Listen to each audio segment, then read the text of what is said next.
പ്രധാനമന്ത്രിയുടെ മണ്ഡലത്തിലെ വോട്ട് മോഷണം സംബന്ധിച്ച വിവരങ്ങളാണ് രാഹുലിന്റെ പക്കലുള്ള ഹൈഡ്രജൻ ബോംബ് എന്ന നിരീക്ഷണം കോൺഗ്രസ് പ്രവർത്തകർ തന്നെ നടത്തുന്നുണ്ട്.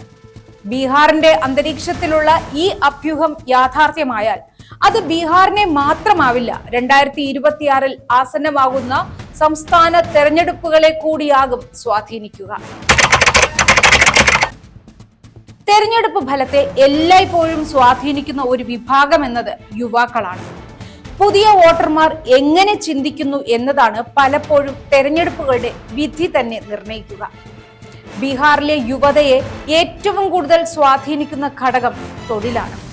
അതിരൂക്ഷമായ തൊഴിലില്ലായ്മ മൂലം കഴിഞ്ഞ പല വർഷങ്ങളിലായി ലക്ഷക്കണക്കിന് മനുഷ്യരാണ് ബീഹാറിൽ നിന്ന് പുറത്തേക്ക് തൊഴിൽ തേടി പോയിട്ടുള്ളത്. കഴിഞ്ഞ 20 വർഷം നിതീഷ് കുമാർ ഭരിച്ചതാണ് സംസ്ഥാനത്തെ ഈ ഗതിയിലാക്കിയത് എന്ന് യുവാക്കൾ തിരിച്ചറിഞ്ഞിട്ടുണ്ട്. അതുകൊണ്ട് തന്നെ അധികാരത്തിൽ വന്നാൽ 1 കോടി തൊഴിലവസരങ്ങൾ എന്ന NDA വാഗ്ദാനത്തെ ബീഹാറിലെ ജനങ്ങൾ പരിഹസിച്ചു തള്ളുകയാണ്. തൊഴിലില്ലായ്മയെ സംബന്ധിച്ചുള്ള ചോദ്യങ്ങൾക്ക് മറുപടി നൽകാനാവാതെ യുവാക്കളിൽ നിന്നും ഒളിച്ചോടുകയാണ് ബീഹാറിൽ BJPയും JDUവും. തങ്ങളുടെ ഭർത്താക്കന്മാരും മക്കളും ഉൾപ്പെടെ വലിയൊരു ശതമാനം ജനത അന്യ സംസ്ഥാനങ്ങളിൽ ദുരിതം അനുഭവിക്കുകയാണ് എന്നത് പോളിംഗ് ബൂത്തിലെത്തുന്ന ബീഹാറിലെ സ്ത്രീ വോട്ടർമാരെയും വലിയ രീതിയിൽ സ്വാധീനിക്കാൻ ഇടയുണ്ട്.